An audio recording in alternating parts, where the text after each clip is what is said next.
Bom dia, pessoal, tudo bem? Sejam bem-vindos ao nosso devocional diário Uma Coisa. Hoje entrando um pouquinho no horário diferente por problemas técnicos, mas a gente está aqui e é um prazer imenso estar com você nessa manhã de terça-feira, dia 30 de junho. Seja muito bem-vindo. E sim, hoje eu estou com a minha camisa da seleção aqui, a minha camisa para torcer pelo Brasil, porque eu estou torcendo, em todos os sentidos. Estou torcendo, eu amo a minha nação e eu espero que coisas boas venham por aí, né? Não apenas ganhar uma competição, mas que Deus nos abençoe em tudo que nós pudermos. Como é que você está nessa manhã? Está celebrando também, né? Tem outras coisas na sua vida para celebrar, que essa seja uma terça-feira muito especial na sua vida. Seja bem-vindo. Estou aqui com o nosso devocional, já estou abrindo aqui no dia 30, último dia desse mês de junho. Ou seja, estamos chegando exatamente no meio do ano de 2026, né? 12 meses, terminando o 6º mês. Amanhã começa o mês de julho, é um mês muito legal, mês de férias para muitas pessoas, né? Para muitos nossos filhos aí que estão em época escolar. E é um mês maravilhoso porque é o mês do meu aniversário, né? E deve ter outras coisas, tem um monte de coisa boa em mês de julho, mas a gente está começando amanhã esse nosso novo mês. E hoje a gente está então no último dia, no dia 30 de junho, nessa terça-feira, no meio aí dessa nossa Copa do Mundo, com jogos muito interessantes, inacreditável que aconteceu ontem de duas seleções que eram favoritas aí da Europa, já foram embora, já foram eliminadas, né? Acho que você já deve estar sabendo, tanto a Alemanha quanto a Holanda. Então, milagres acontecem, né? Então, vamos ver o que acontece aí um pouco mais à frente. Todo mundo bem? Tudo bem, Ângela, Télio?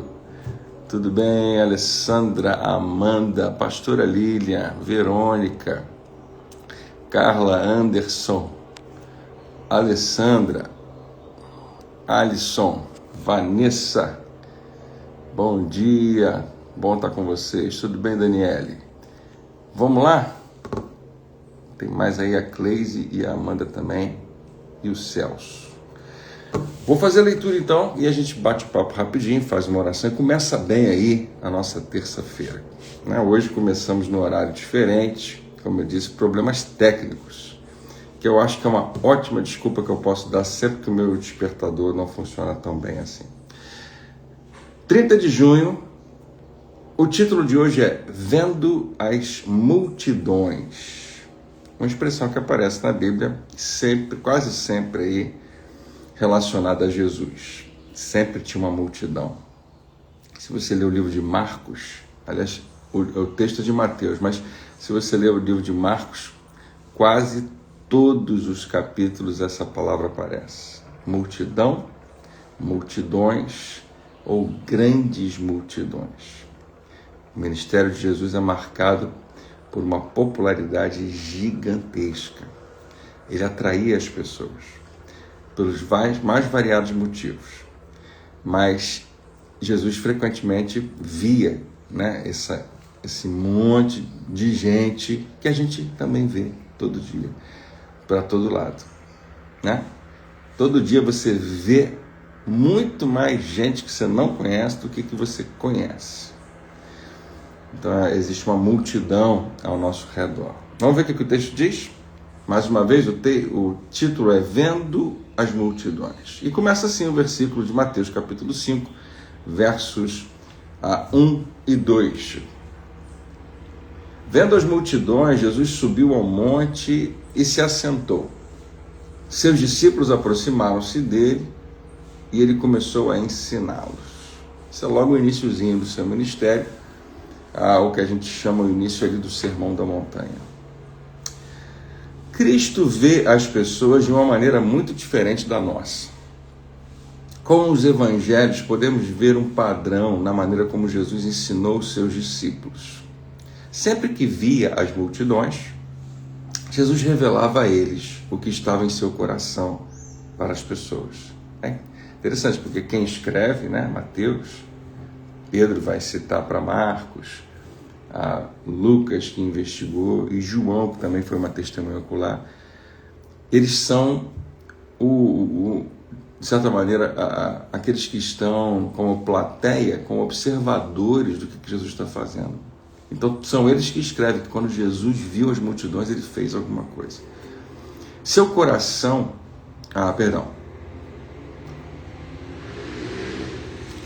Isso, vou terminar, vou ler de novo porque isso aqui é importante. Sempre que via as multidões, Jesus revelava a eles o que estava em seu coração para as pessoas. Jesus queria que os seus discípulos compartilhassem do seu amor pelas pessoas. Nem sempre eles entendiam tudo o que ele estava lhes dizendo, mas ele assegurava a eles que mais tarde o Espírito Santo iria revelar o significado de suas palavras.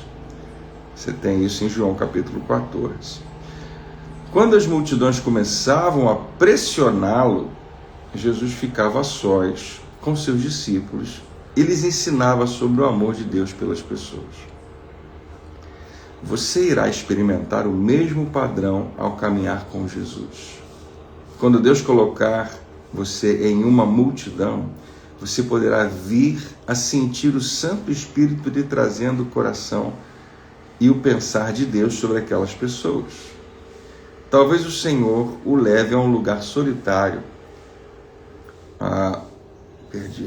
Talvez o Senhor o leve a um lugar solitário onde irá compartilhar com você a sua compaixão pelas pessoas com as quais você esteve. Ele pode revelar a você a sua vontade para elas e convidá-lo a se juntar a ele em sua atividade redentora. Ele pode colocar uma compaixão no seu coração para orar por elas.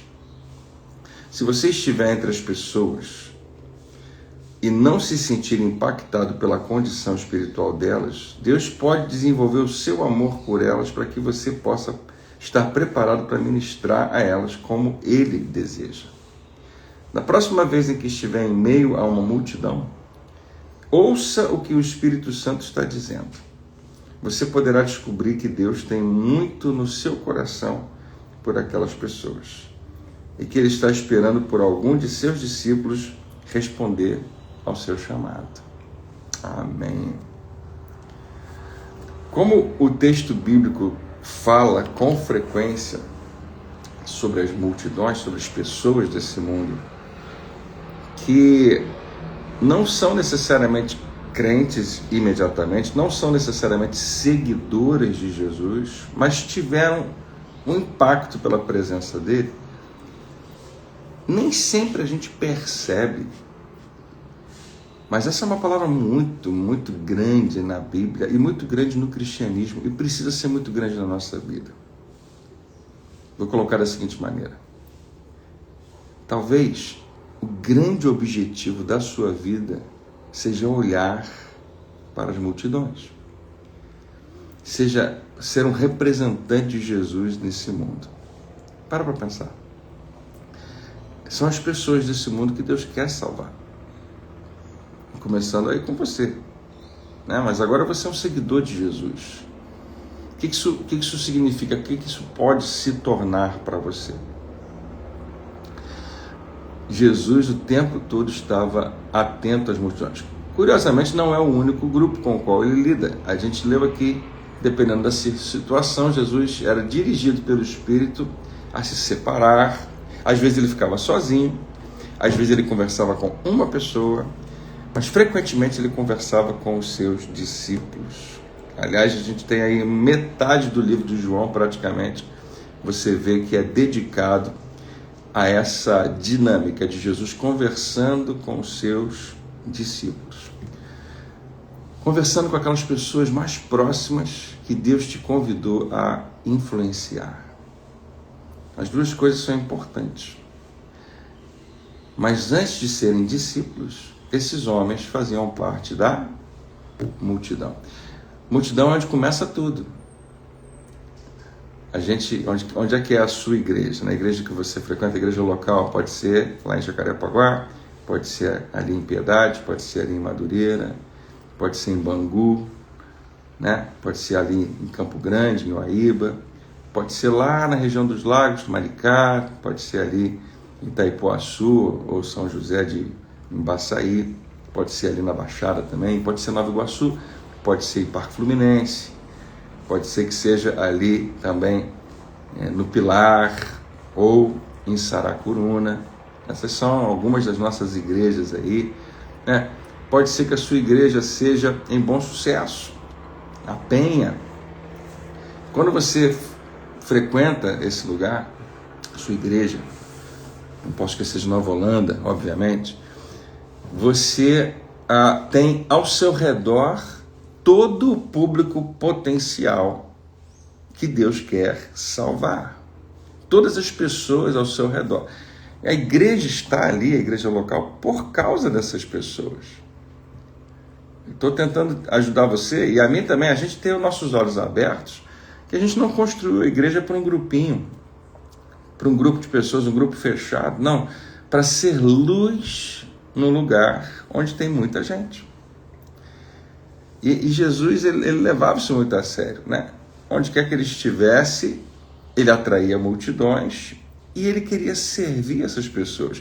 E nem todo mundo iria atender o convite dele, nem todo mundo necessariamente iria sequer acreditar nele. Ele aparentemente não se importava muito com isso. Ele se importava com as pessoas, mas ele dava a cada um a liberdade de escolher o que fazer com o que ele estava oferecendo. E a igreja hoje precisa ser uma cópia exata desse mesmo comportamento. A igreja precisa hoje espelhar coletivamente o que Jesus revelava no seu ministério, em como ele agia com as pessoas. Mas a multidão, esse grupo imenso de pessoas que estão ao nosso redor, é o nosso alvo primário. Depois, quando eles se tornam congregação e começam a frequentar, a gente tem outra responsabilidade com eles. Eles continuam sendo muito importantes e a gente serve. Depois podem se tornar mais do que apenas frequentadores, podem se tornar membros. Assumir um compromisso real com o movimento do Senhor Jesus. Como a gente leu aqui no final do texto. Deus convidou essas pessoas, como convidou você, como me convidou, a participar do que Ele está fazendo. E aí, né, isso se torna muito maior. Você está percebendo aqui o progresso? É a multidão. Depois alguém começou a frequentar, começou a se interessar pelo que a igreja tem a dizer, mas ainda não tomou uma decisão genuína de fazer parte. Mas depois ela se torna membro. Qual é o próximo passo? É se tornar um membro maduro. Esse é o lugar que a gente quer muito chegar. Né? Ser alguém que Deus pode usar. Então, eu acho que muitos de vocês estão nessa categoria ou apontando para ela. Só existe mais uma categoria. É quando você já não cabe mais ali naquela congregação, porque Deus quer levar você e tudo que Ele depositou em você para um outro lugar, para você servir com todo o potencial que Ele te deu em outro lugar. E é maravilhoso quando isso acontece. A gente pode ter, né? Você pode pensar, André, você não gosta quando as pessoas saem da igreja. Definitivamente eu não gosto. Eu não tenho muito problema quando essas pessoas vão para outra igreja, que é uma igreja saudável, que leva a sério a palavra de Deus. Com certeza eu não fico triste não, tá? Fico com saudade. Fico muito frustrado e triste quando a pessoa sai da igreja e vai para o mundo, né? E parece que deu um passo para trás. O que aconteceu? Não, a gente não sabe, mas pode ter tido ali uma experiência muito ruim, alguém ofendeu, seja o que for. E pessoas que às vezes não conseguiram permanecer diante de uma dificuldade. E às vezes, inicialmente elas falam, não, eu vou abandonar a igreja, eu não gosto de igreja mais, mas não vou abandonar Jesus. Mas uma coisa acaba levando a outra. Quase todo mundo que eu conheço que um dia abandonou Jesus, primeiro abandonou a igreja. Mas eu não tenho o menor problema, aliás, eu fico muito feliz quando alguém sai da nossa igreja, porque realmente Deus está pegando essa pessoa, Ele depositou muita coisa nela e está levando para um outro nível. E é quando a igreja envia essa pessoa. Isso é bom demais, é o último nível, é o nível que eu quero que você e todo mundo chegue. Pastor, se todo mundo chegar, a igreja vai esvaziar. Não vai nunca, porque Deus vai continuar mandando mais e mais pessoas para cumprirem todo esse ciclo, de deixarem de ser multidão para se tornarem frequentadores, para depois membros, para depois amadurecerem, crescerem de fato e poderem ser enviados. Esse é o reino de Deus. As multidões, a multidão ao nosso redor definitivamente precisa ser para onde a gente está olhando o tempo todo. Pessoas que estão perdidas. Tem uma outra, a gente está aqui vendo as multidões, é o início do Sermão da Montanha, mas tem um outro versículo muito parecido que diz, já mais no final, vendo as multidões, Jesus se compadeceu delas porque eram ovelhas sem pastor, pessoas perdidas. Está ouvindo um gemido aqui atrás do meu cachorro, tadinho, está meio perdido aqui, daqui a pouco eu vou pegar ele. Mas eu só queria terminar dizendo para você, Deus tem um chamado na sua vida, seja qual for, e seja onde que Ele te colocar, é para lá que Ele está apontando, para as pessoas ao seu redor, para as multidões que precisam de você. E assim como Jesus, Deus vai colocar em você uma direção e um sentimento para você poder servir essas pessoas. Amém? Vamos orar? Pai, muito obrigado pela Tua palavra, pela inspiração do Teu Espírito, pela Tua presença com cada um de nós. Eu quero te agradecer, Senhor, porque o Senhor me ama muito, o Senhor ama cada um de nós com amor sem fim. Nós nunca vamos merecer tanto amor, porque nós falhamos tanto, erramos tanto. Que nós possamos sempre nos arrepender e voltar para o Teu plano, para a Tua vontade. Não fugir de Ti, mas nos aproximar de Ti. Obrigado pelo Teu amor, obrigado pela Tua graça, pela Tua bondade, que é inesgotável. Nós te agradecemos, Pai. E obrigado pelo Teu chamado, pela direção que o Senhor tem para nós. Que a nossa vida, Senhor, seja um reflexo do Senhor Jesus. Onde quer que nós estejamos, que nós possamos enxergar como Ele enxergava as pessoas e agir diante delas como Ele faria também. Nós nos rendemos mais uma vez e te pedimos que nos dê inspiração, discernimento e principalmente coragem para só obedecer a voz do Teu Espírito. Muito obrigado por essa manhã de terça-feira, por tudo que essa semana vai ser. Te damos toda a glória, em nome de Jesus. Amém. Deus abençoe. E olha, é isso aí, ó. Eu também amo a minha igreja, e a gente tem que amar tanto, né, que a gente cumpre o propósito que Deus tem para ela. É isso aí. Deus abençoe você. Olha, eu vou falar com o pessoal da igreja de Jacarepaguá, e talvez seja para algumas igrejas também.